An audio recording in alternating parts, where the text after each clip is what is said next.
Kama wada kriya wada lo sure. Kandiyago dimap juche. To kandiyago lo song mucho. Chipola de Judiago dimap juche. Dago chekambiro hora chipa. Yasavyaha kama wadi kriya wadi. Kuduka agudukan sura shire. To kudukan agudukan ha. Loye. Lota. Lolo yare sure yusa.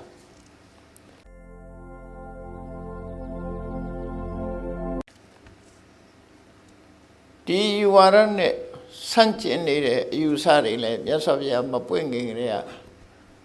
Tesha shigere. Kandiyago nyembere wara. Kandiyago lolo miyabu lo sure akriya wara. Di wara riha yasavya lete madam. Tunga nire.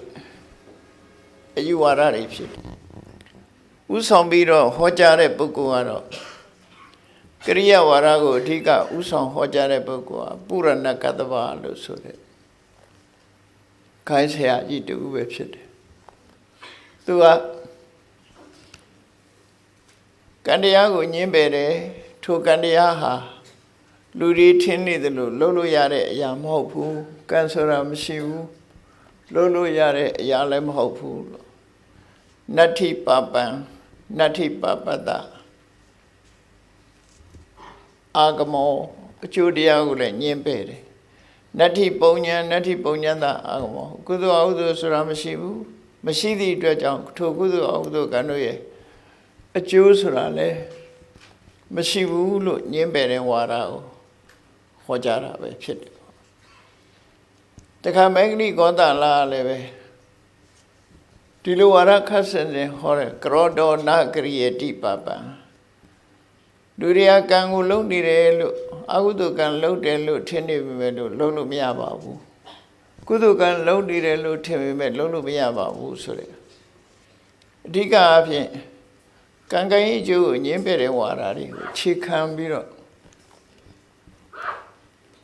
ayi wara ri ha phit paw nida be phit de kan yi ju ko long wa nyin pe de pukkul aro asita keta kamala lo khaw de Osira wara o lakhan thare pukkul Kandiya shinu kan ye achu sati ko lakhan ne me so yin achaung ma pyat thi atwet chaung achu taya de le pyat ma ma hout bu da jaw moh tu ka Osira wara lakhan thare pukkul ja ro nyin chet 10 chet ne achet 10 chet ko nyin chet thok thare ba de nyin chet thok tha ro so Natti dainan natti yaitan natti hutan Aluji tani lolo ba chu ma maya bu so thana ko yin pe lai de aji je pu so chin yip pu so chin so de tho khit ka phima pye yauk pho atwet yip pu so de lou ji de lou ja de sacrifice de da de ye achu ba ma mashi bu lo yin pe Natti hutan tama aphin akhan chwe mwe de Ahlutana ri solora pera kana hlura dana barakhu ma kaungyo chanda yame ya ma hout phu lo da de ma ka bu di nyin pe yong ne ma ka bu Dhattu pinyatan yadiran dana lu de ka pyaw ne ja de ahlutan soda ha lu might de ka lakhan thara phit de Bala dindi panita ganindi lo tu solore Pere kaung de ka lu might de lakhan ne lu de ka lu ba de lo tu lo pyaw chin la ba to kan kan yi chu ai lo nyin pe Natti dukata dukata nan kamanan phalang vipako Lu de lou de kaung da lou chin ma kaung da lou chin Kaung ne kan ma kaung ne kan lo ye Kaung jo so jo sura mashi bu lo achu taya ko nyin pe To nyin pe de lo be Natti yan logo natti pro logo Tandaya ma le ni ja de lo thin ja de pukkul ya ဒီဘဝမှာဖြစ်နေတဲ့ပုဂ္ဂိုလ်ဖို့နောက်ဘဝဆိုတာမရှိဘူးနောက်ဘဝမှာဖြစ်နေတဲ့ပုဂ္ဂိုလ်ဖို့လည်းဒီဘဝဆိုတာမရှိဘူးလို့အဲဒီကျိုးကိုညင်းပယ်တယ်ဒါတွေမကဘူးအမေဖေကိုလည်းအသိမှတ်မပြုဘူးနတ္ထိမာတာနတ္ထိပိတာသူစကားတိုက်ရိုက်ပြမယ်ဆိုရင်တော့အမေဆိုတာမရှိဘူးအဖေဆိုတာမရှိဘူးမရှိဘူးဆိုတာအမေဖေကိုညင်းတယ်ဆိုတဲ့အဓိပ္ပာယ်မျိုးလည်းရနိုင်တယ်သို့မဟုတ်ဆိုလိုတာကအမေမရှိဘူးဖေမရှိဘူးဆိုတာအမေဖေကိုအသိမှတ်မပြုဘူးအသိမှတ်မပြုသည့်အတွက်ကြောင့်အမေဖေကိုစော်ကားလည်းဘာပြစ်မှမရဘူးအမေအဖေကိုပြုစုလည်းဘာအကျိုးမှမရဘူးလို့ကောင်းကျိုးဆိုးကျိုးနဲ့ပတ်သက်ပြီးညင်းပယ်တာပဲဒီအဓိပ္ပာယ်တွေကမရှိဘူးမပြောနိုင်ဘူးမြန်မာပြည်မှာတောင်တောတွင်းတနေရာဒီယူဆတွေပေါ်ခဲ့ဘူးသေးတယ်လေနေ့ခေတ်မှာဒီလိုဟာမျိုးတွေပေါ်လာတာရှိတယ်ပေါ့နတ္ထိမာတာနတ္ထိပိတာနတ္ထိတတ္တဩပပတိကာသေပြီးပြန်မွေးတဲ့သရဝဆိုတာမရှိဘူးဒီဘဝသေရင်ပြတ်တာပဲလူရဲ့ဂုဏ်တရားဟာသင်ញဲမှာပဲဆုံးသက်တယ်လို့ပြောတဲ့စကားနတ္ထိသမဏပြမနာယေသမ္မကတသမ္မာပฏิပန္နာဣမိသလောကံပရိသလောကံတေယံပညာသစ္စိကတဝပဝေရိတိအကျင့်ကောင်းတွေကျင့်ပြီးတော့အသိဉာဏ်ထွတ်ထိပ်ရောက်သွားတဲ့ဘုရားဆိုတာလေလောကမှာမရှိဘူးလို့ဆိုလို့အဲ့တော့ဒီငြင်းချက်ဆက်ချက်ကိုသူကငြင်းတာအဲ့ဒါအစိတကေတကမ္မလာဝါဒမြတ်စွာဘုရားဝါဒနဲ့ဆန့်ကျင်ပြီးတော့ဒီဝါဒတွေဟာခက်ပြိုင်အနေနဲ့ပေါ်ထွန်းလာတယ်ဘုရားပွင့်တဲ့အချိန်မှာဒီဝါဒတွေဟာပြန်ပွားနေတယ်လို့ဆိုလို့မြတ်စွာဘုရားပွင့်လာတဲ့အခါကျတော့အဲ့ဒါရဲ့ဆန့်ကျင်မဲ့အဋ္ဌိဒိဋ္ဌံအဋ္ဌိယိဋ္ဌံအဋ္ဌိဟုတံအဋ္ဌိသုက္ကတဒုက္ကတနံကမ္မနံပလိလူမှုတမ်းမှုပေးမှုကံမှုတို့ရဲ့အကျိုးရှိတယ်ကုသိုလ်အကုသိုလ်ကံတို့ရဲ့အကျိုးဆိုတာရှိတယ်တမလွန်လောကဆိုတာရှိတယ်ဒီလောကဆိုတာလည်းရှိတယ်အမေပေါ်မှာပြုစုလို့အကျိုးကျေးဇူးအမေဖေဆိုတာလည်းရှိတယ်သာသမီတွေပေါ်မှာခုံကျေးဇူးရှိတဲ့အမေဖေသူ့ရဲ့ခုံရှိနေတယ်ကျေးဇူးတရားတွေဟာရှိတယ်ဆိုအသိမှတ်ပြုအဋ္ဌိတတ္တဩပပတိကာသေပြီးပြန်မွေးတဲ့တရဝါဆိုတာရှိတယ်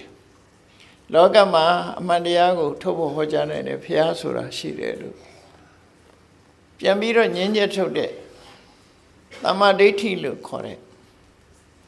ဒုစရိုက်သူစရိုက်10ပါးတဲ့ကသမ္မာဒိဋ္ဌိဒုစရိုက်10ပါးတဲ့ကမိစ္ဆာဒိဋ္ဌိနတ္ထိနဲ့အဋ္ဌိအဲ့ဒီငြင်းချက်ထုတ်တဲ့အမြင်ကနတ္ထိကဒိဋ္ဌိလို့လည်းခေါ်တဲ့ဥစ္စေရဝါဒလို့လည်းခေါ်မြတ်စွာဘုရားကအဲ့ဒါရဲ့ဆန့်ကျင်မဲ့ဒါတွေဟာအကျိုးပေးတာရှိတယ်လို့ဒီလိုကမ္မဝါဒကရိယာဝါဒကိုဖျက်ပွင့်လာတဲ့အခါမှာဒါဟာအမှန်တရားအဖြစ်ခြေခံပြီးတော့ဟောကြားတယ်ကံတရားဟာလူတိုင်းလက်ခံတာမဟုတ်ဘဲနဲ့ခိဆက်ဆက်လက်ခံတာမဟုတ်ဘဲနဲ့ညှင်းပယ်ခြင်းခံရတဲ့အခါတွေအများကြီးရှိဖျက်ပွင့်လာတဲ့အခါမှာအမှန်တရားကိုသိရှိလာကြဒါကြောင့်မြတ်စွာဘုရားကကံနဲ့ပတ်သက်ပြီးတော့ဟောထားတဲ့ဒေသနာတစ်ပုဒ်ဘုန်းကြီးတို့တွေလူဘဝရလာကြတယ်ရှားလာပြီးတော့နေ့စဉ်နဲ့အမျှကောင်းမကောင်းဆိုတဲ့အလုပ်တွေကိုလုပ်နေကြတယ်ဒီထီအောင်ကတော့လူတွေကလက်ခံနေကြသေးတယ်ပေါ့နော်အဲ့တော့မြတ်စွာဘုရားဟောထားတာလေးကိုကြည့်မယ်ဆိုဥဘောပပင်စပုံညင်စယမေသောကုရုတိဣဒာဘဝတစ်ခုရလာတဲ့အခါမှာအခုဘဝတစ်ခုမှာရနေတဲ့ပုဂ္ဂိုလ်တော်ဝါတယောက်ဟာကောင်းတာလည်းလုပ်တယ်မကောင်းတာလည်းလုပ်တယ်ကုသိုလ်လည်းလုပ်တယ်အကုသိုလ်လည်းလုပ်တယ်လို့ဆိုလို့အဲ့ဒီလုပ်တဲ့အတိုင်းတာဟာတော့ညှင်းပယ်လို့မရဘူးတိုးတော့ဒါကိုပဲညှင်းပယ်တာလည်းရှိတယ်ကောင်းတဲ့လုပ်လည်းလုပ်တယ်မကောင်းတဲ့လုပ်လည်းလုပ်တယ်အကျိုးရလဒ်နဲ့ပတ်သက်တဲ့အခါကျမြတ်စွာဘုရားကပါဆက်ဟောတော့တင်ညိတတ္တတက္ကံဟောတိကောင်းတာလုပ်လို့မကောင်းတာလုပ်လို့ အဲ့ဒီလှုပ်တာကိုယ်နဲ့ပဲသက်ဆိုင်တယ်လို့ဒါကြတော့မြတ်စွာဘုရားဟောလူတွေဟာဘဝတစ်ခုရလာရင်ကောင်းတာလည်းလှုပ်တယ်မကောင်းတာလည်းလှုပ်တယ်ကောင်းတာလည်းတွေးတယ်မကောင်းတာလည်းတွေးတယ်ကောင်းတာလည်းပြောတယ်မကောင်းတာလည်းပြောတယ်ကာယကံဝစီကံမနောကံနေနဲ့လှုပ်တစ်ခုလှုပ်နေကြတယ်အဲ့ဒီလှုပ်တာဟာအကုန်လုံးအကောင်းကြီးလည်းမဟုတ်ဘူးအဆိုးကြီးလည်းမဟုတ်ဘူးအကောင်းလည်းရှိတယ်အဆိုးလည်းရှိတယ်အကောင်းပဲဖြစ်ဖြစ်အဆိုးပဲဖြစ်ဖြစ်လှုပ်ပြီးရင်ပြီးရောဘာမှအကျိုးရလဒ်မရှိဘူးဆိုတာကြတော့ကံဤအကျိုးကိုငြင်းပယ်ခြင်းပဲဖြစ်တယ်ပေါ့အဲ့ဒါကြတော့မြတ်စွာဘုရားကတင်ညိတတတကံဟောတိကောင်းတာလှုပ်လို့မကောင်းတာလှုပ်လို့လှုပ်တဲ့များဟာကိုယ်နဲ့သာသက်ဆိုင်သွားပြီကိုယ်နဲ့ပိုင်ဆိုင်တဲ့အရာတစ်ခုဖြစ်သွားပြီလို့ဆိုလို့ခဏခဏနဲ့ပြောမယ်ဆိုလို့ရှိရင်ကိုယ့်ရဲ့ပုံရိပ်တွေဆိုဆိုကင်မရာနဲ့မှတ်တမ်းတင်တဲ့ပုံရိပ်ပဲဖြစ်ဖြစ် CCTV တက်ထားလို့ CCTV နဲ့မှတ်တမ်းတင်လိုက်တဲ့ကင်မရာပုံရိပ်ပဲဖြစ်ဖြစ်ကောင်းတာလုပ်ရင်ကောင်းတဲ့ပုံရိပ်တွေရသွားမယ်မကောင်းတာလုပ်ရင်မကောင်းတဲ့ပုံရိပ်တွေဖြစ်သွားအဲ့ဒါဟာကိုယ်ပုံရိပ်ပဲကိုလှုပ်တဲ့အပေါ်မှာမူတည်ပြီးတော့ပုံရိပ်တွေဟာထင်းနေတယ်ကိုယ့်ရဲ့ပုံရိပ်တွေဟာလှုပ်တဲ့အပေါ်မှာမူတည်ပြီးတော့အကောင်းဆိုးဆိုတာမှတ်တမ်းတင်ပြီးသားဖြစ်သွားတယ်တဘာဝကိုယ်ကမှတ်တမ်းတင်ပြီးသားဖြစ်အဲ့ဒီမှတ်တမ်းတင်ထားတဲ့ပုံရိပ်ဟာကိုယ့်ရဲ့ပုံရိပ်ဖြစ်လို့တင်ညိတတတကံဟောတိကိုယ်နဲ့သာသက်ဆိုင်နေဟုတ်ပြီဒီပုံရိပ်ဟာဒီဘဝတွင်သက်ဆိုင်တာသိရင်ပျောက်သွားရလားလို့ဆိုတင်စအာရာယခိစ္စတိပျောက်သွားမှာမဟုတ်ဘူးသွားလေရပါသွားမှာဖြစ်တယ်ဆိုဒါကံရဲ့အကျိုးတရားနဲ့ပတ်သက်ပြီးလို့တင်စအာရာယခိစ္စတိအဲ့ဒီကံကြမ္မာပုံရိပ်တွေဟာကိုယ်နဲ့အတူပါသွားမှာဒီသုတ္တမဟောတယ်လို့ပဲမြတ်စွာဘုရားဟောတဲ့အမတ္တကနဲ့ပတ်သက်ပြီးယံကမ္မံဂရိတန္တိကလျာဏံဝပါပကံဝတတ္တကမ္မတ္တထာယတာဘဝိတန္တိကောင်းတာလုပ်လို့ဆိုးတာလုပ်လို့ကောင်းမွေဆိုးမွေဆိုတာလုပ်တဲ့လူဟာဆက်ခံရမှာသိကြတယ်ကံကံရဲ့ချုပ်လက်ခံတဲ့ဝါဒအဆောဖြာရဲ့ဝါဒကောင်းမွေဆိုးမွေကို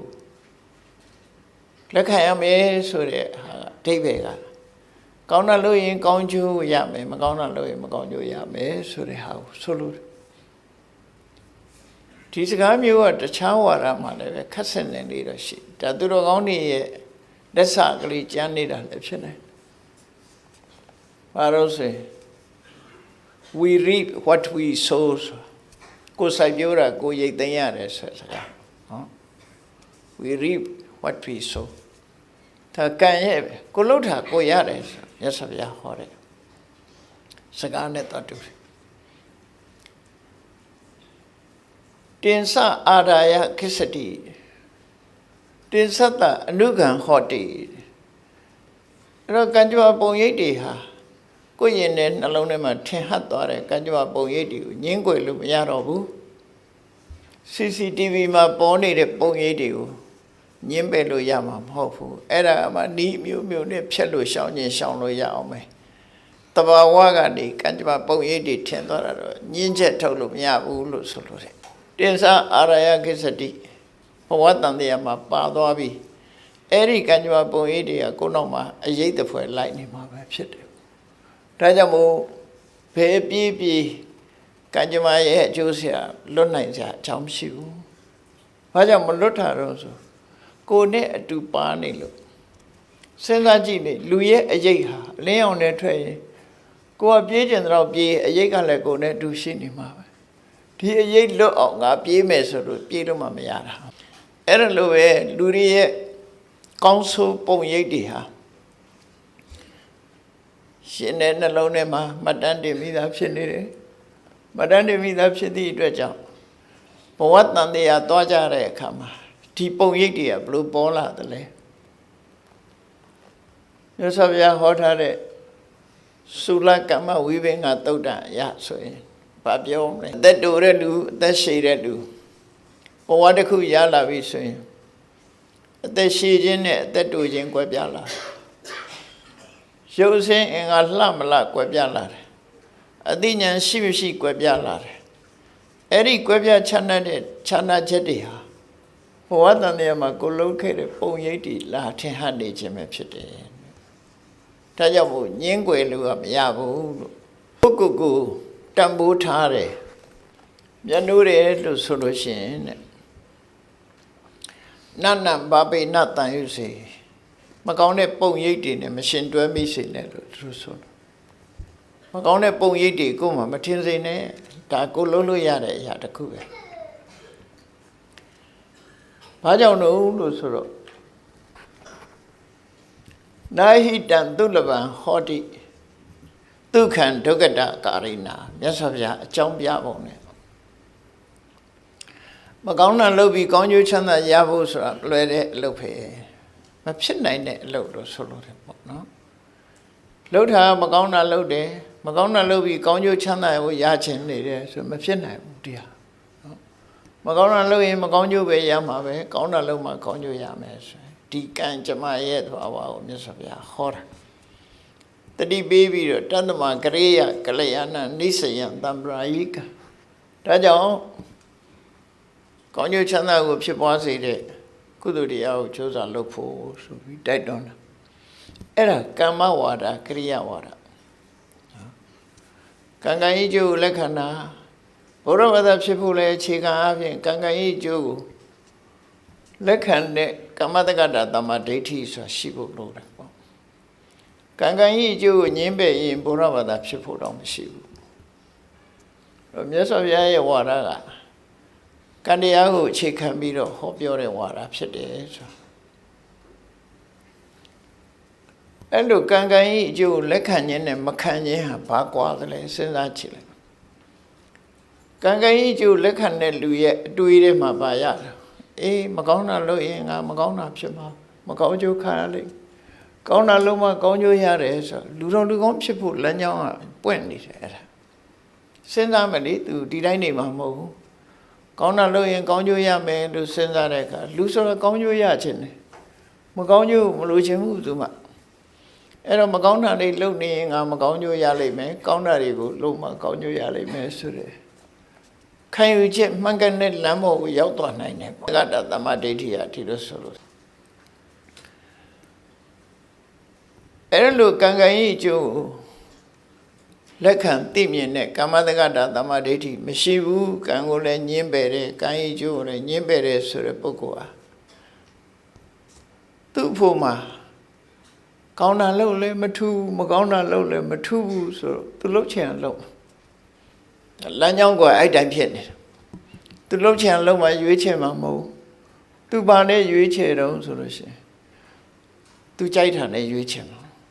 သူကြိုက်ရင်ကောင်းတယ်မကြိုက်ရင်မကောင်းဘူးဆိုတာနဲ့ရွေးချယ်အဲ့တော့အဲ့ဒီလူကလမ်းပေါ်ရောက်ဖို့တော်တော်ခဲရင်မှန်ကန်တဲ့လမ်းကြောင်းပေါ်ရောက်ဖို့ခဲရင်သွားပြီဘာကြောင့်ခဲရင်လို့ဆိုတော့လူတွေရဲ့အကြိုက်ဟာအကောင်းနဲ့ဆိုဘက်ပိုကြိုက်တယ်လေမကောင်းတဲ့အလုပ်ကိုပိုကြိုက်ကြတယ်လွယ်လဲလွယ်တယ်မကောင်းတဲ့အလုပ်အလုံးလွယ်တယ်ဥပမာအရက်သေးစားတောက်စားဖို့လွယ်တယ်အရက်ရှောင်မှုခက်ခဲတယ်အများတောက်နေကြတယ်ဆိုတဲ့ကြားထဲမှာလူတယောက်ဟာရှောင်မှုဆိုတာခက်တယ်စိတ်ထင်တယ်လို့သူများအသက်တတ်ဖို့လွယ်တယ်အဲ့တော့သူများတဲ့မတတ်ဖဲနဲ့ရှောင်ကျင်မှုရှောင်တိမ်မှုဆိုတာခက်ပြန်သူများဥစ္စာရတာလည်းယူတယ်အရိဏနာနာလို့ဖို့လွယ်တယ်ဘာရကိုရဖို့ပဲရေးချီးတယ်ဆိုတဲ့အတွေးတွေနဲ့သူတို့ရဲ့ပစ္စည်းရဖို့ချိုးစားတာလွယ်တယ်အဲ့ဒါရှောင်မိုးကြတော့ခက်သွားပြန်ဒီလိုပေါ့ကာမိတုပိစ္ဆာစာရအပြုလွယ်တယ်ကိုစင်စင်ကြဲကြဲတန်တန်ရှင်းရှင်းဂုဏ်သိက္ခာရှိနေဖို့ကြခဲလိန်လိုက်တာကလွယ်တယ်အမှန်တကားပြောဖို့ကြတော့အန္တရာယ်လို့ထင်နေပြန်အဲ့တော့ငါးပါးသီလပြည့်မှုတွေကိုကြည့်လိုက်မယ်ဆိုလို့ရှိရင်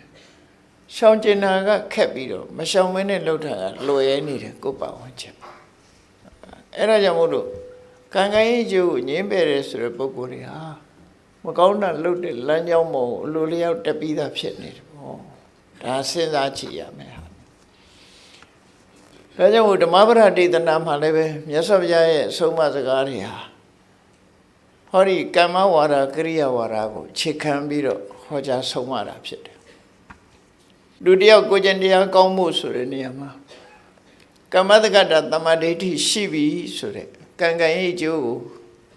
ကိုလှုပ်တာကိုရတယ်ဆိုတဲ့အမြင်ရှိတဲ့ပုဂ္ဂိုလ်သားလျှင်သူကမကောင်းတာကိုရှောင်ပြီးကောင်းတာကိုရှောင်လုပ်တယ်ဆိုရယ်ကိုကျင့်သီလပြေဝဖို့အတွက်လမ်းဖွင့်တာဖြစ်တယ်နောက်တစ်ခုကကိုကျင့်စာတရားဆိုတာကိုအခြေခံလိုက်ကမ္မတက္ကတာတမ္မာဒိဋ္ဌိအခြေခံတယ်ကိုကျင့်စာတရားကိုအခြေခံတယ်ဆိုရင်လူတယောက်ဟာကိုကျင့်တရားနဲ့ပြည့်စုံမှုလွယ်ကူသွားတယ်ပေါ့အဲ့လမ်းကြောင်းကိုဖွင့်ပေးထားတာဖြစ်အဲ့ဒါကိုမြတ်စွာဘုရားရဲ့ဒေသနာတော်တွေတော်တော်များများမှာကံနဲ့ပတ်သက်ပြီးတော့ဆုံးမဩဝါဒပေးတာတွေအများကြီးရှိတယ်ပေါ့ခုဒီကနေ့ဓမ္မပဒဒေသနာတွေကနေထုံနှုတ်ပြီးတော့ဓမ္မရတ္တပေါ်လွင်အောင်ကိုယ့်ရဲ့အသိဉာဏ်နဲ့ခံစားကြည့်အောင်ခံစားကြည့်ပြီးတဲ့အခါမှာဘဝသင်္ကန်းစာကိုရယူဖို့ပေါ့ကာရပေါင်း400ကျော်မြတ်စွာဘုရားဟောထားတဲ့တရားဒေသနာတော်တွေကိုစုဆောင်းထားတဲ့ဓမ္မပဒဆိုတဲ့ကျမ်းတစ်ကျမ်းရှိတယ်။ပါဠိလိုရေးသားထားတဲ့ကျမ်း။အဲ့ဒီကျမ်းထဲမှာ125ဘုံမြောက်မြတ်စွာဘုရားရဲ့အဆုံးအမစကားလေးကိုကြည့်။လောကလူတွေလှုပ်လေလှုပ်ထားရှိတဲ့ကြုံတွေ့နေတတ်တဲ့အရာတစ်ခုပဲ။အဲ့ဒီမှာယောအပဒုဋ္ဌတနရတ္တထုတ္တိသုဒ္ဓတပောတတအနင်္ဂနတလောကလူတွေဟာလူကိုဒီပုဂ္ဂိုလ်ဟာလူတော်လူကောင်းသူတော်ကောင်းသူမြတ်ဖြစ်တယ်ဒီပုဂ္ဂိုလ်ကတော့သူတော်ကောင်းမဟုတ်ဘူးဆိုတာလူတယောက်ကိုကြည့်ဖို့သိတတ်ဖို့မြင်တတ်ဖို့ဆိုတာတော့ခရင်တယ်ဘာလို့လဲဆိုရင်ပြင်ပန်းအနေနဲ့ကြည့်လို့မှမရတာရမယကအရေးချင်းဆိုတာသိတာမဟုတ်သူတို့စဉ်ဟိုထားပေမဲ့လူဆိုးဖြစ်ခြင်းနဲ့ဖြစ်မယ်လူဆိုးပုံစံနဲ့နေတော့လည်းပဲသူတော်ကောင်းဖြစ်ခြင်းနဲ့ဖြစ်နေတော့အပြင်ပန်းအပြင်ကြည့်လို့မရဘူးအဲ့တော့လောကမှာတကယ်ကိုစိတ်ဓာတ်စင်ကြယ်နေတဲ့ပုဂ္ဂိုလ်မျိုးတွေဟာလောကမှာရှိတတ်တယ်မေတ္တာအခြေခံပြီးတော့စိတ်ဓာတ်စင်ကြယ်တဲ့ပုဂ္ဂိုလ်ကိုကျင့်တရားကောင်းမွန်ပြီးနောက်ဆုံးမှာယင်တဲ့ကိလေသာတွေဖယ်ရှားလို့စိတ်ဆိုးစိတ်မိတ်တွေကိုလုံးဝဖယ်ရှားနိုင်တဲ့တကယ်သူတော်စင်ပုဂ္ဂိုလ်တွေအဲ့ဒါလိုလုံးဝစင်ကြယ်ပြီးလုံးဝကိုချင်းသီလနဲ့ပြည့်ဝတဲ့ပုဂ္ဂိုလ်တွေလောကမှာရှိတယ်အဲ့ဒီပုဂ္ဂိုလ်မျိုးဟာမပြစ်မှားတတ်တဲ့ပုဂ္ဂိုလ်သာသမီတွေအနေနဲ့ပြောမယ်ဆိုရင်ကို့အမေကကိုလူလောကကြီးလာခွင့်ပေးလို့ဗီဇာထုတ်ပေးလို့ကိုကလူဘွားရလာတာလေခဏိခေဆိုလို့ရှိရင်ထုတ်မပေးတဲ့မိဘတွေတောင်ရှိသေးတယ်မလာနဲ့ဆိုပြီးတားတာလေအဲ့တော့ immigration လို့ပဲမထူးလူတယောက်ဟာလူဖြစ်ဖို့ဆိုတာမိဘကိုအမိပြုပြီးမှလူဖြစ်လို့ရတာတိုင်းပြည်တစ်ပြည်ကိုဝင်ရောက်တယ်ဆိုလိုက် immigration ဖြတ်မှဝင်လို့ရနှုတ်ဆိုခိုးဝင်တာပဲဖြစ်မှာပေါ့ဣမတ္တလောကတ္တဓာတိတာတော့ဒီလောကကြီးကိုစုံစည်းခွင့်ပေးတာဟာမိဘရဲ့ခြေဆုပဲအဲ့ဒီခြေဆုတရားဆိုတာရှိတယ်ခြေဆုတရားရှိတဲ့ပုဂ္ဂိုလ်သည်အပဒုဋ္ဌမပြစ်မှားတတ်တဲ့ပုဂ္ဂိုလ်လို့ခေါ်တယ်တလုံးကျွေးဘူးသူခြေဆုရှေ့ရမြန်မာစကားတွေတဆုပ်ပေးဘူးသူခြေဆုတရားကိုသိထကြတယ်ခြေဆုတရားသိတာကိုသူတော်ကောင်းလို့မြတ်စွာဘုရားလည်းသတ်မှတ်တယ်သာသမီဒီမိဘရဲ့ခြေဆုကိုသိရမှာဖြစ်တယ်တပည့်တွေကဆရာရဲ့ခြေဆုကိုသိရမှာဖြစ်တယ်ဘာပဲဖြစ်ဖြစ်လူတွေကနှုတ်ဖျားအလွယ်တကူနဲ့ခြေဆုတင်ပါတယ်လို့ပြောတတ်ကြတော့လည်းပဲရှင်တွေကတကယ်ခြေဆုတင်တတ်ဖို့ခြေဆုတိတတ်ဖို့ဆိုတာဗဒမအရေးကြီးတယ်မြန်မာရာဇဝင်ထဲမှာခြေဆုတိတတ်တယ်ဆိုတဲ့ပုဂ္ဂိုလ်ရဲ့သမိုင်းမှတ်တမ်းတွေရှိတယ်ပေါ့နော်သမိုင်းမှတ်တမ်းတွေရှိတယ် ဒီပင်းရခေတ်မှာပကံခေတ်ကုံဆုံးသွားတဲ့အခါမှာမြင်းဆိုင်တို့ပင်းရတို့ပေါ်လာတယ်ပေါ့အဲ့ဒီပင်းရကိုအုပ်စိုးတဲ့တိဟတုဘုရင်တစည်းရှင်လို့လည်းခေါ်တယ်အဲ့ဒီတိဟတုရာဘုရင်ရဲ့သားတွေအငယ်ဆုံးသားကစကိုင်းကိုတီထောင်ပြီးတော့နေတယ်တန်တတိုင်းစကိုင်းတီဆိုသူကဒီ689ခုနှစ်မှာစကိုင်းတီပြီးတော့အဲ့ဒါပဲအဖေတို့မိခွဲတွေဟာဘုရင်ကသားသမီးတွေပေါ်တဲ့အခါအဖေတို့မိခွဲတွေဟာတုံးနဲ့တူမေတ္တာတရားဖို့ခက်တယ်သူတို့ကယာတုလူထက်ကြတယ်ပေါ့နော်ပင်းရမှာအုပ်စိုးတဲ့သူ့ရဲ့နောင်တော်ဖြစ်တဲ့ကျော်စွာကစကိုင်းကိုအုပ်စိုးနေတဲ့သူ့ရဲ့ညီအသင်္ခရစောယုံကိုလောက်ကြံတပ်ပြတ်ခိုင်းတာရှိတယ်အဲ့ဒီလူကစကိုင်းသွားပြီးတော့အခွင့်အရေးဆိုချောင်းသင်္ခရစောယုံကိုတပ်ဖို့ရအတွက်သူဟာနန်းတော်ရဲ့ဝင်မှုအခွင့်အရေးရအောင်ချိန်ဆောင်ပြီးတော့ပုံပြီးတော့ချောင်းနေရတယ်တရက်တော့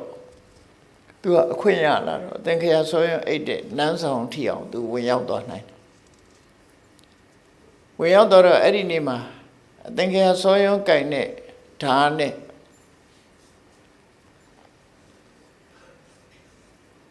သင်္ခရစောယုံမင်းကိုတတ်ဖို့စိတ်ကူးလိုက်တဲ့အချိန်လေးမှာတတ်ဖို့လည်းသူတောင်းအောင်ပေးထားတော့တတ်မလို့လှုပ်လိုက်တဲ့အချိန်သူတောထဲမှာပုံနေတဲ့အချိန်တုန်းကထမင်းအလွန်စားတယ်တောထဲမှာသင်္ခရစောယုံမင်းကနတ်တင်ထားတဲ့ထမင်းကိုသူစားလိုက်တယ်အဲဒီတုန်းကစားပြီးတော့နန်းတော်ထဲရောက်လာသူသင်္ခရစောယုံမင်းရဲ့ကျေးဇူးတရားကိုသူကြည့်လိုက်တော့ဟာသူထမင်းငါစားဘူးပြီငါမတတ်ထိုက်တော့ဘူးငါရဲ့ထမင်းရှင်ပြီဒါကြွေးတာမဟုတ်ဘူးနော်သူကိုယ်တိုင်ကြွေးတာမဟုတ်သို့တော့သင်္ခရစောယုံနတ်တင်ထားတဲ့ထမင်းအဲ့ဒါကိုစားပြီးတော့သူဟာအသက်ရှင်ခဲ့တာဖြစ်တော့ကြောင့်သင်္ခရစောယုံကိုမတတ်ဘူးမတတ်တာရိုးရိုးတော့မဟုတ်ဘူးမတတ်ဘဲနဲ့ပြန်သွားရင်သူအသက်ခံမှာသို့တော့အဲ့ဒါကိုပဲသူရင်ဆိုင်မယ်သူတတ်ချင်တတ်ပါစေထမင်းရှင်ကိုတော့မပြစ်မှားဘူးဆိုရယ်ခြေစုတရားသိတဲ့အသိဒါမြတ်မရဆွဲနေမှရှိတယ်ပေါ့နော်ခိုးရောက်တဲ့အခါကျတော့တတိပြဖို့ရအတွက်သင်္ခရစောယုံကင်တဲ့ဓလွယ်ကိုတော့ယူသွားတယ်ယူသွားပြီးသူခိုင်းလိုက်တဲ့ကျော်စောမင်းကငါခိုင်းလိုက်တာပြီးခဲ့ပြီလားလို့ဆိုသူအကျိုးချောင်းလျှောက်တယ်သူထမင်းရှင်ဖြစ်လို့မတတ်ခဲ့တော့ဘူးဟောတာရောက်တယ်ဆိုတာကိုတတိပြတာသို့တော့ကျော်စောဘုရင်ကလည်းပဲအလွန်စိတ်ကောင်းနှလုံးကောင်းရှိတယ်။အော်တဲ့သစ္စာရှိတဲ့လူပဲဆိုပြီးတော့သူ့ကိုမတတ်ဘူးသစ္စာရှိတဲ့လူဆိုတာအမတန်ရှားတယ်လောကကြီးမှာသူ့ကိုသူကောင်းပြုပြီးတော့ထားတယ်လို့ဒါသမိုင်းထဲမှာတန်ဖိုးရှိတဲ့အရာတွေအများကြီးရှိတယ်ပေါ့နော်သင်္ကန်းစာယူအောင်ဒါဗမာလူမျိုးတွေပဲဒီကနေ့ခေတ်ဗမာလူမျိုးတွေဘာကြောင့်မလုံနိုင်ရမလဲလုံနိုင်ရမှာပေါ့ခြေစုတရားဆိုတာသိရှိရမယ်လို့ဆိုလိုတယ်အဲခြေစုတရားရှိတာရှိတဲ့ပုဂ္ဂိုလ်ဟာသူတော်ကောင်းပဲမဟုတ်စေကမူအပဒုဋ္ဌမပြစ်မှားတတ်တဲ့ပုဂ္ဂိုလ်ဖြစ်သွားပြီအဲ့ဒီမပြစ်မှားတတ်တဲ့ပုဂ္ဂိုလ်ကိုမပြစ်မှားရဘူးတဲ့ဒါနော်မပြစ်မှားရဘူးပောတတအနိငနတ္တဒါကြတော့ကိလေသာတွေကင်းပြီးတော့တကယ်ကိုစိတ်ထစင်ကြယ်တဲ့ကိုကျင့်တရားကောင်းမွန်တဲ့သူတော်စင်သူတော်မြတ်ဟာလည်းမပြစ်မှားတတ်တဲ့ပုဂ္ဂိုလ်ပဲအဲ့ဒီမပြစ်မှားတတ်တဲ့ပုဂ္ဂိုလ်ကိုပြစ်မှားမိပြီဆိုရင်ဘာဖြစ်လဲတမေဝဘာလံပစ္စေတိပပံဒီမကောင်းမှုဟာပြစ်မှားတဲ့လူစီပြန်ရောက်လာတတ်တယ်ပြစ်မှားတဲ့လူစီတုံ့ပြန်ပြီးတော့ရောက်ရှိလာနိုင်တယ်သူလုပ်တဲ့မကောင်းမှုသည်သူစီပြန်ရောက်လာမယ်ဩစတြေးလျမှာAborigine ဆိုတဲ့ရှေးအောင်လူမျိုးတွေကိုင်တဲ့ဘူမရင်ဆိုတဲ့လက်နဲ့ချီလို့ပေါ့ထုတ်ကောက်ဩစတြေးလျရောက်တဲ့လူတွေတော့တွေ့ကြပါ အဲ့ဒီဘူမရင်ဆိုတဲ့လက်နဲ့ကြီးကကောင်းကင်မှာပြစ်လိုက်ပြီးဆိုရင်ကိုယ်စီပြန်ရောက်လာနော်ပြစ်လိုက်တဲ့အခါပြစ်တဲ့လူစီပြန်ရောက်လာအဲ့ဒါလိုပဲတမေဝဘာလံပစ္စေတိပပံကိုလုံးတဲ့မကောင်းမှုသည်စဉ်းစားဉာဏ်ခင်းတဲ့ပုဂ္ဂိုလ်စီပြန်ရောက်လာလိမ့်မယ်တဲ့မပြစ်မှားလိုက်တဲ့ပုဂ္ဂိုလ်ပြစ်မှားလိုက်ပြီဆိုရင်အဲ့ဒီဆိုးကျိုးသည်သူစီပြန်ရောက်လာတယ်လူတွေနားလဲတဲ့ဥပမာကိုမြတ်စွာဘုရားပေးခဲ့တယ်ဒုက္ခမောရဇောပฏิဝတ္တံဝခိတောတဲ့မြုံမုံနုနုညံ့ညံ့ကိုကောက်ပြီးတော့ပက်လိုက်မယ်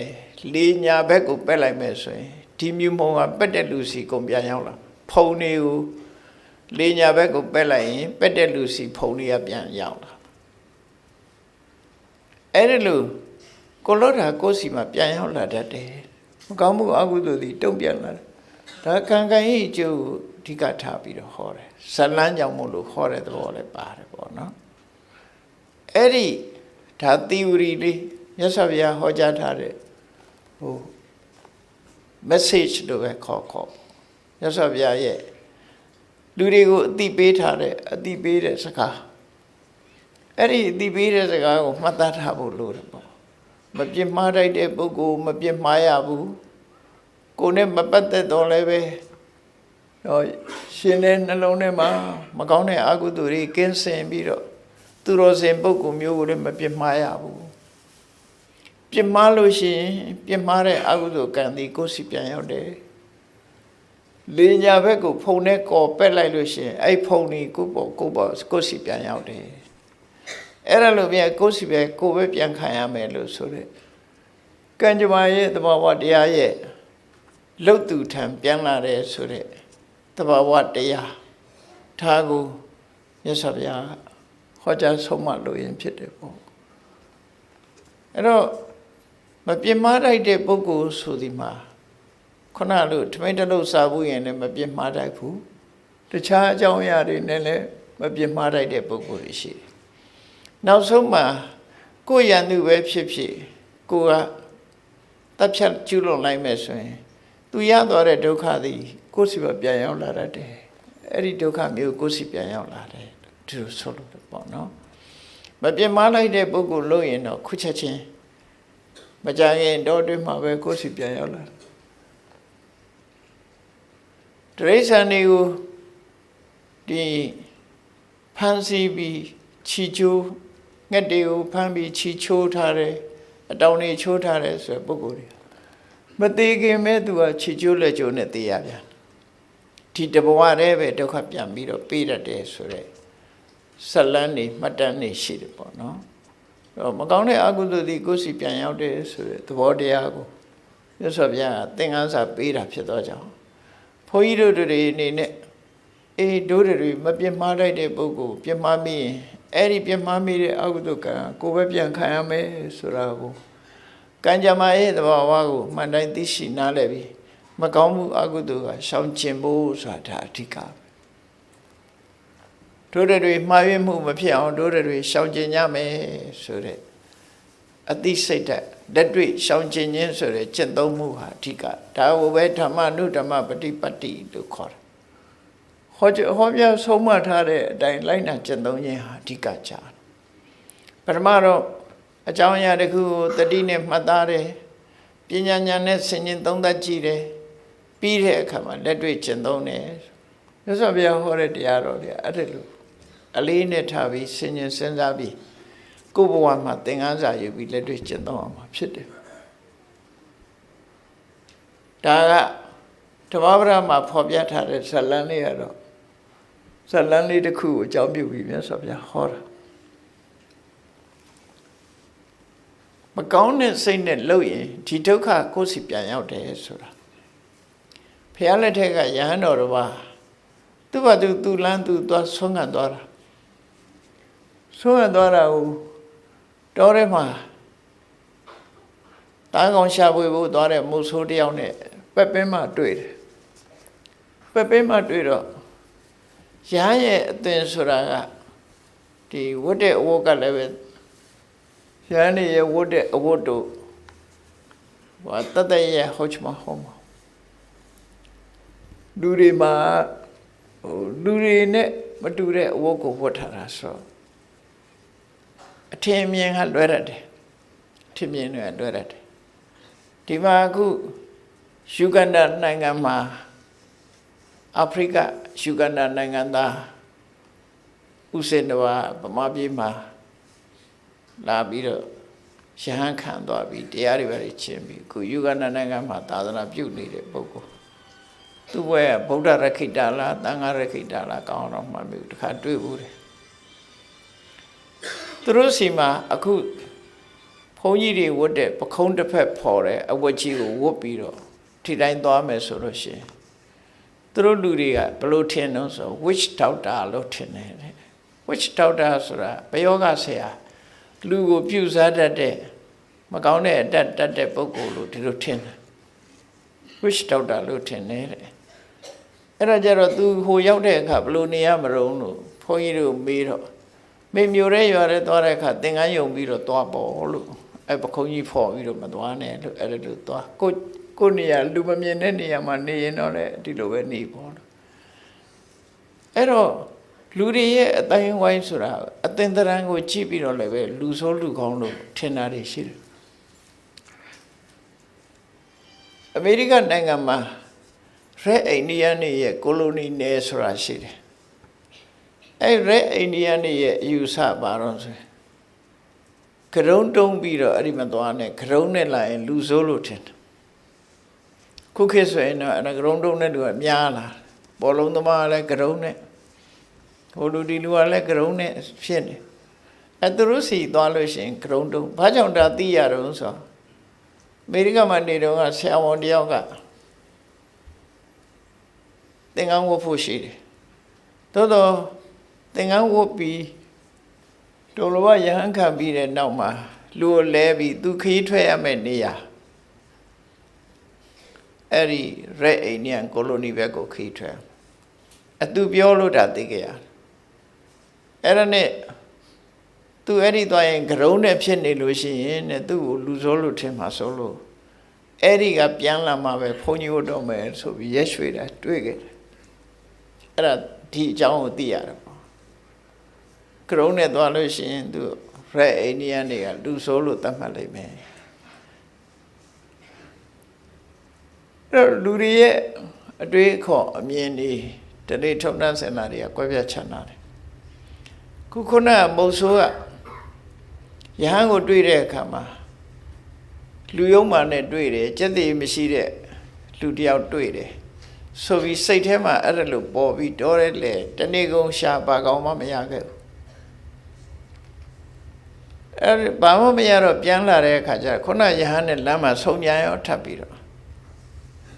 ခုနတုန်းကလည်းမနေ့ကလည်းသူနဲ့တွေ့လို့ငါဘာမှမရဘူးအခုလည်းတွေ့ပြန်ပြီဆိုပြီးတော့ဒေါသထွက်လာအကြောင်းမဲ့ပေါ့နော်သူအထင်နဲ့သူဒေါသထွက်သူတယောက်တည်းသွားတာမဟုတ်ခွေးအုပ်ကြီးနဲ့သွားတာတွားလိုက်တာအဲ့ခွေးအုပ်ကိုရှုတိုက်ပြီးတော့လွတ်တာအဲ့ဒီယဟန်ကမလောက်ပါနဲ့လို့ပြောတာမရဘူးခွေးအုပ်ကြီးကတင်းဝိုင်းလာတဲ့အခါမှာတစ်ပင်မော်တက်ပြီးတော့တိန်းတာလူရရက်တရားစာလောက်ရှိတဲ့တစ်ပင်မော်မှာရက်ရဟန်းတော်ကရောက်နေတဲ့အချိန်တွေမှာအဲ့တော့တစ်ပင်မော်တက်လည်းမလွတ်ဘူးဆိုပြီးအောက်ကနေပြီးတော့စူးချွန်နဲ့ခြေထောက်ကိုထိုးခြေထောက်တွေပေါက်ပြဲသွေးရဲကြခြေထောက်တစ်ဖက်ထုံးတော့ဟိုခြေထောက်တစ်ဖက်ကိုမြောက်ထားပြန်နောက်တစ်ဖက်ကိုထိုးအဲ့တော့ကြာတော့ခြေထောက်ကိုစူးချွန်နဲ့အောက်ကနေပြီးတော့ထိုးအောက်ဆင်းနဲ့ခွေးရကြိုက်အောင်ဤနေဌာနကြာတော့ဒီဒုက္ခကိုမခံနိုင်တဲ့အခါကျတော့အဲ့ဒီယဟန်တော်ဟာတတိမေ့သွားတယ်တစ်ပင်ပေါ်မှာပဲဒီတိုင်းတတိမေ့သွားပြီကိုယ်သင်္ကန်းကိုမထိန်နိုင်တော့သင်္ကန်းကကြွတ်ကျသွားသင်္ကန်းအပေါ်ယဧကတိကကြွတ်ကျသွားပြီးတော့အောက်ကနေစူးချွန်နဲ့ထိုးနေတဲ့မုတ်ဆိုးကိုစွတ်ပြီးသားဖြစ်နေတဲ့အတင်ညာအဲ့ဒါနဲ့ခွေးတွေကမျက်စိလဲပြီးတော့သူတို့ရဲ့အရှင်သခင်ကိုပဲပြန်ပြီးတော့ကြိုက်စားပလိုက်ကြခွေးအုပ်ကြီးသင်္ကန်းကသူ့ကောင်းစွတ်သွားတော့အဲ့သူ့ပဲမှားပြီးတော့ကြိုက်ကုန်ရောအဲ့ဒါနဲ့သူသေသွားတယ် အဲ့ဒီကိုယဟန်တော်ကစိတ်မကောင်းဖြစ်တယ်ပေါ့သူ့သင်္ကန်းကိုအကြောင်းပြုပြီးတော့ဒီမိုးဆိုးကသိဆုံးရတယ်သူသိသွားတဲ့အခါကျတော့မှတက်ကိုင်းတစ်ခုကိုယူပြီးတော့ခွေးတွေကို6လှန်တဲ့အခါခွေးတွေကလည်းအကင်းပါတဲ့တင်ထားတဲ့ခွေးတွေဆိုဩငါတို့စားတာငါတို့သခင်ကိုငါတို့ပြန်စားမိပြီဆိုပြီးတော့သူတို့ကြောက်ပြီးတော့ထွက်ပြေးကုန်ညာမြတ်စွာဘုရားစီရောက်တဲ့အခါကျတော့ဒီအကြောင်းကိုရှောက်တယ်သူ့ကြောင့်သူတယောက်သေဆုံးရတယ်သူ့ရဲ့တိလထိပါမှုရှိသလားဆိုမြတ်စွာဘုရားဒါကိုကသေစေလူရဲ့စိတ်နဲ့လောက်တာမဟုတ်ဘူး intention ကသူကံကြမ္မာသူ့အကျိုးပေးတယ်ဆိုတာကိုဒီတိဝရီကိုမြတ်စွာဘုရားဟောတာနော်မပြစ်မှားတတ်တဲ့ပုဂ္ဂိုလ်ပြစ်မှားမယ်ဆိုရင်အဲ့ဒီပြစ်မှားလိုက်တဲ့အကုသိုလ်ကံတွေသူစီပဲပြန်ရောက်မယ်သူစီပဲပြန်ရောက်တာဖြစ်တယ်လောကသဘာဝရဲ့ကံကြမ္မာရဲ့အကျိုးဒီလိုပြစ်မှားမိရင်ဒီလိုပဲပြန်ခံရတတ်တယ်ဆိုတော့မြတ်စွာဘုရားတတိသက်ကာယအနေနဲ့သင်္ကန်းစာယူဖို့ဟောလိုက်တဲ့ဒေသနာသာဖြစ်တယ်ပေါ့နောက်126ခုမြောက်တရားတစ်ပုဒ်မှာကြတော့ကပ္ပမေကေဥပ္ပစ္စန္တိနိရယံပပကမ္မိနောတက္ကံသုဂတိနောယန္တိပရိနိဗ္ဗန္တိအနာတဝါအဖြစ်ပြက်၄ခုသရဝရရဲ့အခြေအနေတစ်ခုအဖြစ်ပြက်၄ခုကိုစုံပြီးတော့ဟောလိုက်တဲ့စကားတစ်ခုပဲကပ္ပမေကေဥပ္ပစ္စန္တိတချို့ကတော့လူဘဝရောက်သွားကြတယ်တဲ့နိရယံပပကမ္မိနောမကောင်းတဲ့အလုပ်ကိုလုပ်တဲ့ပုဂ္ဂိုလ်တွေကတော့ငရဲကျသွားကြတယ်တက္ကံသုဂတိနောယန္တိစိတ်ကောင်းနှလုံးကောင်းရှိတဲ့ပုဂ္ဂိုလ်တွေကတော့နတ်ပြည်ရောက်ကြတယ်ပရိနိဗ္ဗန္တိအနာတဝါရှင်ထဲမှာကိလေသာအတဝါကင်းစင်တဲ့ပုဂ္ဂိုလ်တွေကတော့ဘဝတန်တရားမှာခန္ဓာတွေချုပ်ငြိမ်းသွားကြတယ်လို့အဖြစ်ပြက်အကြောင်းအရာတစ်ခုကိုအကြောင်းပြုပြီးတော့မတူညီတဲ့အချက်၄ချက်ကိုမြတ်စွာဘုရားဟောတယ်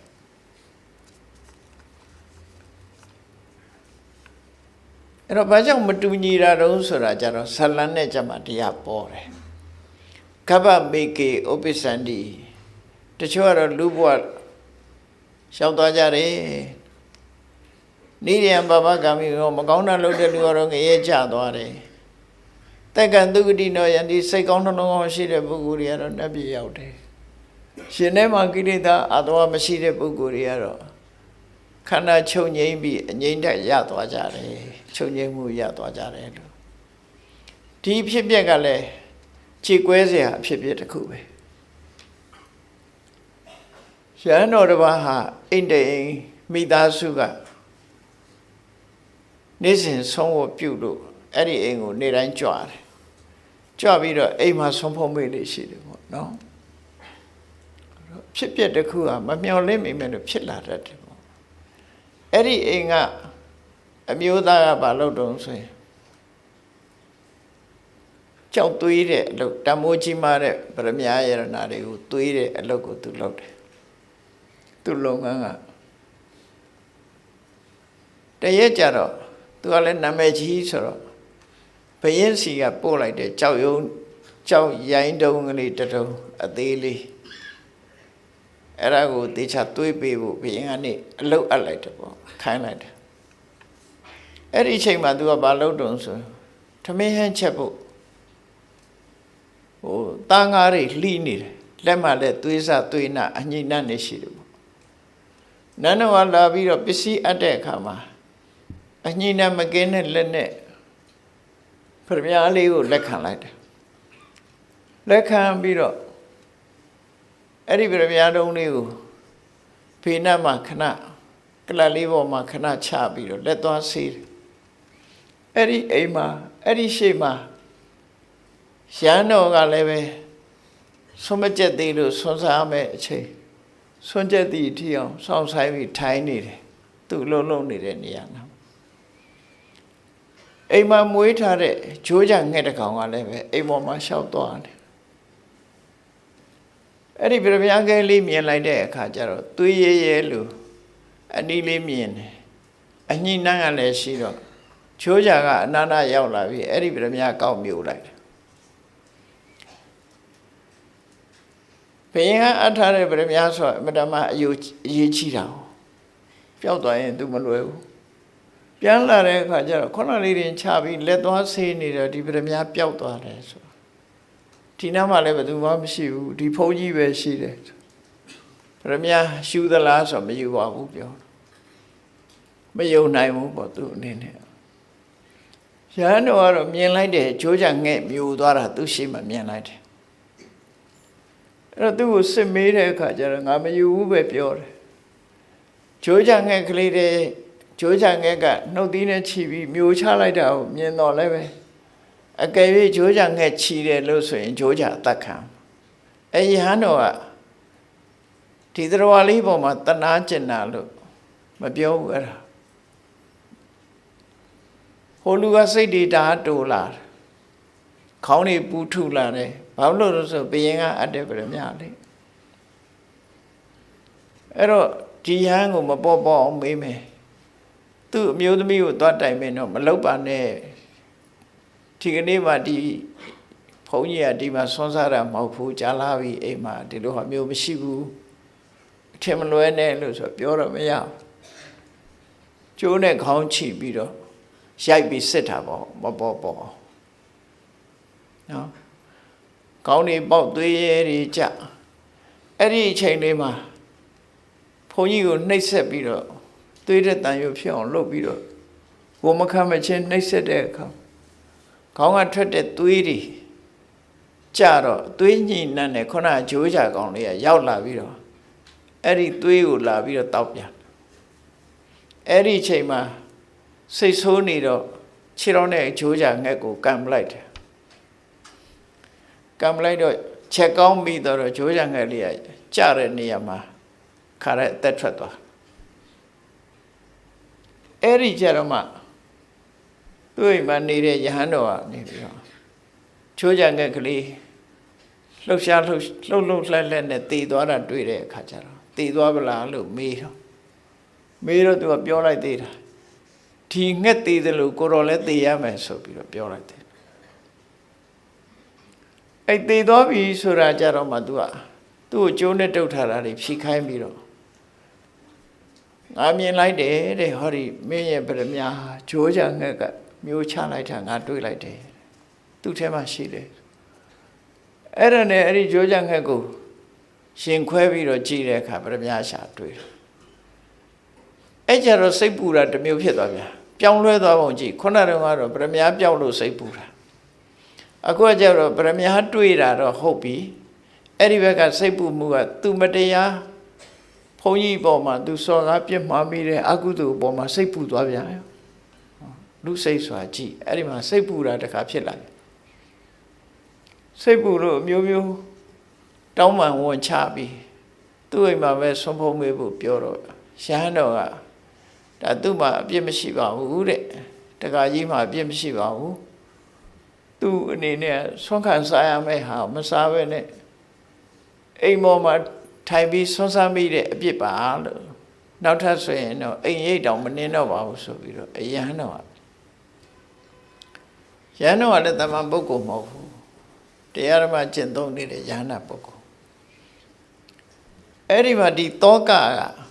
ဗရမ ्या ပြောက်တုံးကတောကတစ်မျိုးသူတော်ကောင်းကိုပြမမိပြီဆိုတဲ့ယင်ထဲမှာမကျင်တဲ့ခံစားရတဲ့တောကတစ်မျိုးအဲ့ဒီလိုတောကဖြစ်တာအဲ့ဒီမှာအဖြစ်ပြက်ကလေးစုံစည်းပုံကိုမြတ်စွာဘုရားဟောလိုက်တာအဲ့ဒီဂျိုးချံငယ်ကလေးကတည်သွားတဲ့အခါမှာသူ့ရဲ့ဇနီးရဲ့ဝန်းထဲမှာဝင်စားတယ်ဆိုတော့နော်လူဘဝရောက်သွားတယ်ဂျိုးချံငယ်ကလေးကတည်ပြီးတော့လူဖြစ်တယ်ပေါ့လူဖြစ်ဖို့မိသားစုသူ့ဇနီးရဲ့ဝန်းထဲရောက်သွားတယ်ဒါကိုရည်ညွှန်းပြီးတော့ခဗ္ဗမေခေဥပ္ပစ္စန္တိအချို့ကတော့လူသားရဲ့ဝမ်းနဲ့ရောက်သွားတယ်နိရိယံပပကမိနောခုနစိတ်မကောင်းတဲ့ပြမမိတဲ့ဒီဗရမ ्या ကြောက်သွေးဆရာကတော့ဒီအလုပ်ကိုလုံးပြီးစိတ်မချမ်းမသာနဲ့တည်ဆုံးသွားတဲ့အခါမှာသူ့လုပ်တဲ့မကောင်းမှုအဟုသူကြောင့်သူကကြရဲရောက်သွားတယ် တက္ကံသုဂတိနောယန္တိစိတ်ကောင်းနှလုံးကောင်းထားတဲ့သူစနီးကတော့တည်ရောနှက်ပြေရောက်သွားတယ်အရိုက်နဲ့ခံရပြီးဆွဆွဲခံရတဲ့ယဟန်ကတော့ရှင်ထဲမှာကိလေသာတွေကင်းတဲ့ယဟန္တာပုဂ္ဂိုလ်ဖြစ်သည့်အတွက်ကြောင့်ဒီခန္ဓာချုပ်ငိမ့်သွားတဲ့အခါမှာနောက်ထပ်ခန္ဓာဆိုတာမရတော့ဘူးဘဝဆက်ချုပ်ငိမ့်သွားတယ်ဒီဖြစ်ဖြစ်၄ချက်ကိုရည်ညွှန်းပြီးတော့ပြတ်ဆော့ပြဒီတရားကိုခေါ်တာအဲ့တော့ဆိုလိုတာကိုလုံးထာကိုရကြတာပဲဒါလည်းကံကြမ္မာရဲ့အကြောင်းကိုရည်ညွှန်းတဲ့သဘောပဲလူတွေဟာကိုလုံးထာကိုရကြရတယ်အလုံးဟာယထာကမ္မံဂမိတ်တန္တိပုံညပပဖလူပကားဆိုတာကောင်းတာလို့ရင်ကောင်းတဲ့ကံရဲ့အားလေးအကျိုးအားလေးရောဆိုတာမကောင်းတာလို့ရင်မကောင်းတဲ့ကံရဲ့အစွမ်းအားလေးရောဆိုတာနေရာဌာနတွေဖုံဘဝတွေကိုတွားကြလာကြရတယ်ရောက်ရှိကြတယ်ဆိုတဲ့ကံကံကြီးအကျိုးတရားကိုရည်ညွှန်းပြီးတော့ဟောတဲ့ဒေသနာပဲဖြစ်တယ်ဒါကြောင့်မို့ဒီထဲမှာဘဝဆိုတာမှားယွင်းတတ်တဲ့အနေအထားတစ်ခုဟာအမှန်တမ်းကြောက်စရာကောင်းတယ်မှားယွင်းတတ်တဲ့ဟာမျိုးတွေမှားပြီးတော့လုံးမိပြီဆိုရင်ဖြေရှင်းလို့မရနိုင်တဲ့ပြဿနာတစ်ခုကိုယ့်ရင်ထဲမှာရောက်ရှိပြီးဒုက္ခရောက်သွားနိုင်တယ်ဆိုတာကိုဘဝသင်္ကန်းစာတစ်ခုအနေနဲ့ပေးတာပဲဖြစ်တယ်ပေါ့အဲ့ဒါလို့မြတ်စွာဘုရားရဲ့အခုဒေသနာတော်နှစ်ပုဒ်မှာကံကံကြီးအကျိုးကိုထုတ်ဖော်ပြီးတော့ဟောကြားဆုံးမခဲ့တာဖြစ်လို့ဘုန်းကြီးတို့တွေဘဝသင်္ကန်းစာယူထားဖို့ရတော့လောကမှာကံတရားဆိုတာရှိတယ်ထိုကံတရားရဲ့အကျိုးတွေဆိုတာရှိတယ်ဒါကြောင့်မို့မလုံးတဲ့နာနဲ့လုံးတဲ့နာခွဲခြားသိပြီးမလုံးတဲ့နာကိုရှောင်ဖို့လုံးတဲ့နာကိုလှုပ်ဆောင်ဖို့ဆိုတဲ့မြတ်စွာဘုရားဆုံးမတိုင်းကိုယ့်ကိုမျက်နှိုးထိုက်တယ်ဆိုလို့ရှိရင်တော့မကောင်းတာမလုံးမိအောင်အထူးသတိထားရှောင်ကျဉ်ကြအောင်မှာဖြစ်တယ်တရားချစ်ခင်သူတော်စင်ပြိဿအပေါင်းတို့ကိုယ့်ကိုမျက်နှိုးတယ်တမိုးထားတယ်ဆိုတဲ့ပုဂ္ဂိုလ်တိုင်းပုဂ္ဂိုလ်ကိုယ့်ရင်နဲ့နှလုံးထဲမှာမကောင်းတဲ့အတွေးတွေမဖြစ်ပေါ်စေဖို့မကောင်းတဲ့အပြောတွေမပြောမိစေဖို့မကောင်းတဲ့အလုပ်တွေမလုပ်မိဖို့တတိကြီးစွာထားပြီးတော့ဆင်ញင်သုံးသပ်ဆုံးဖြတ်ပြီးမှအလုပ်တစ်ခုပြောဆိုတာပဲဖြစ်စေတွေးတော်တာပဲဖြစ်စေပြောဆိုတာပဲဖြစ်စေလုပ်တာပဲဖြစ်စေအမှန်သိပြီးတော့မှသာတို့တွေလောက်ကြရမှာဖြစ်တယ်လို့ကိုယ်စီတတိထားပြီးတော့ဆင်ញင်စဉ်းစားကနေထိုင်သွားမှသာကောင်းကျိုးချမ်းသာတွေရနိုင်မှာဖြစ်တယ်ကောင်းကျိုးချမ်းသာရနိုင်အောင်တတိပညာကြီးစွာဖြင့်ဆင်ញင်သုံးသပ်နိုင်ကြပါစေကုန်သတည်း